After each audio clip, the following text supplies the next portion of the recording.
Evening, ladies and gentlemen. This is the Daily Book Talk, a show where we talk about books based on current events in history. Today we will talk about the Mississippi Trial, a book based on the story of Emmett Till, a murder in 1955 that sparked the Civil Rights Movement. Now, in order to discuss the characters in the book and which ones aren't real and which ones are, we go to Jalen. Section of the news, we're going to be talking about which characters are fictional and which ones are real, and more about the characters.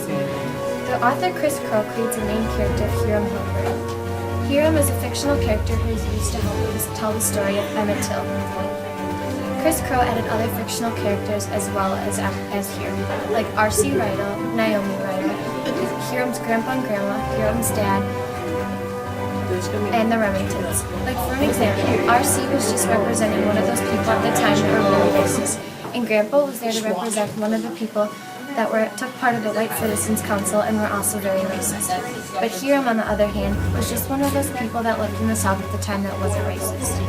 Chris Crow used Hiram as the main character because it told the story from an interesting perspective. You would think that it'd be told by one of the people that's more used in the real trial, but instead he used a normal teenager that was fictional.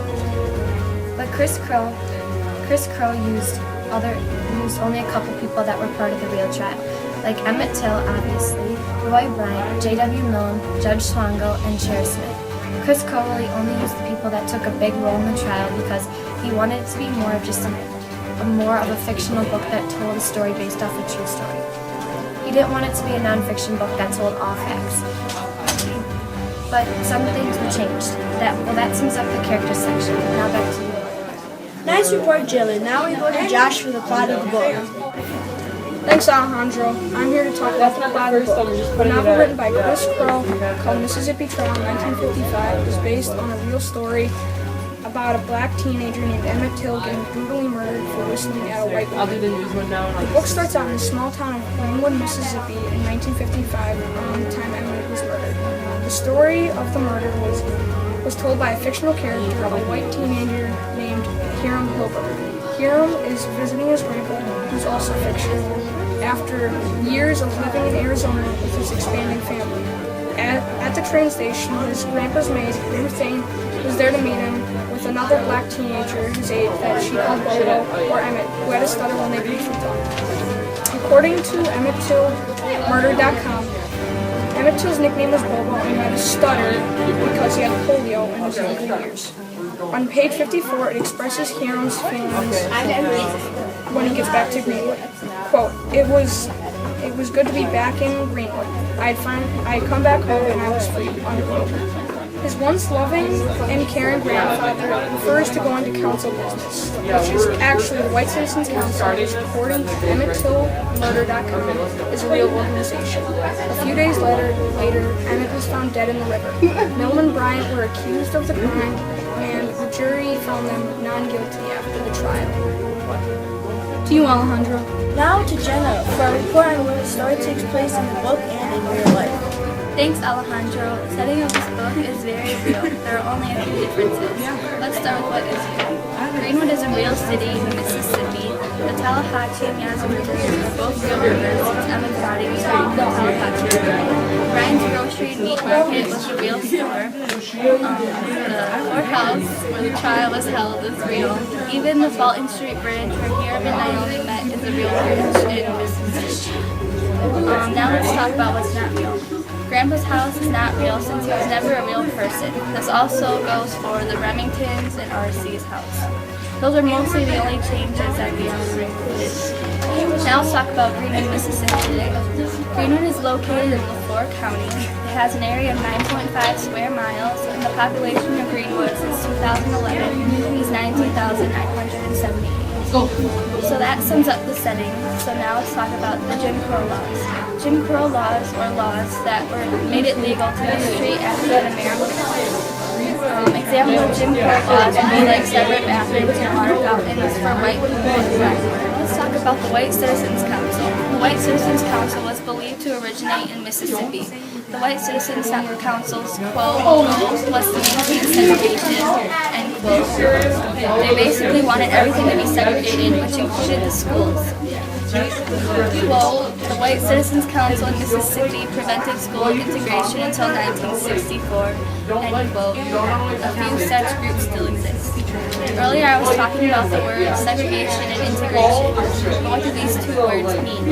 Segregation means separated. An example would be a school for white children and a school for African American children. Integration means mixed. So an example would be a school for white kids and African American kids to go to school together. Now I would like to talk a little bit about violence and racism issues the South had in the 1950s. It could get pretty violent, so violent that they actually had to. A boy was actually murdered. White people in the South at that time did not see African Americans as equals, and a lot of racism came into play in the story. An example of racism from the story would be R.C. squishing fish guns in Emmett's face. R.C. had no respect for African Americans.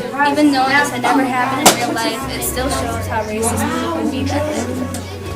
The author did a nice job including things about Greenwood, the White Citizens Council, violence and racism, and even a little bit about segregation in the story.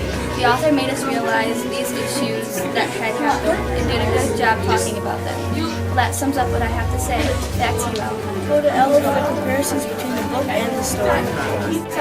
Now I'm here to talk about the difference between the actual book and reality of this unfair judgment. Emmett Till, born July 24, 1941, was the innocent boy who was murdered because of this racist and unfair judgment. He actually sparked a civil war. Now, for the trial, the author copied word for word what was said. He did a lot of research to figure this out. Also, another real part was, for example, the author showed the strength of Emmett Till's mother. She could have just buried her son and saved some pain. Instead, she showed the world what has happened to his son and the cruelty of his act. I think the most important impact the story has made to all of us is so we can figure out how people actually were back then and the differences.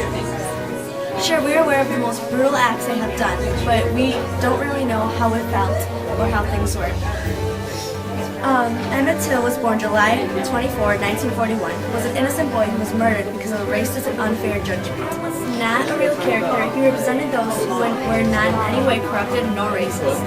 Like many, he began to realize the reality and the cruelty that was happening in Mississippi at the time, and very much disagreed with it. Quotes, maybe that's why Dad acted so crazy about the South and segregation. Maybe he realized bullies would always find something to pick on. Maybe Dad wasn't so crazy after all, end quotes. This just proves my point exactly.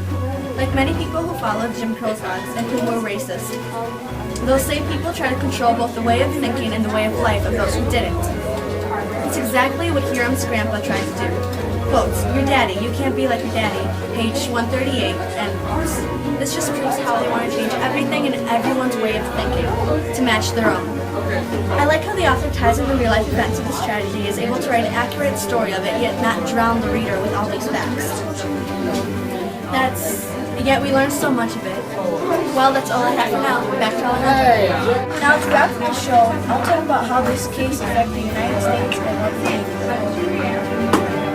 So what happened because of this? The news of this case went worldwide. The reaction was unimaginable. This inspired people around the world to start thinking that this is wrong and that this is to stop right now.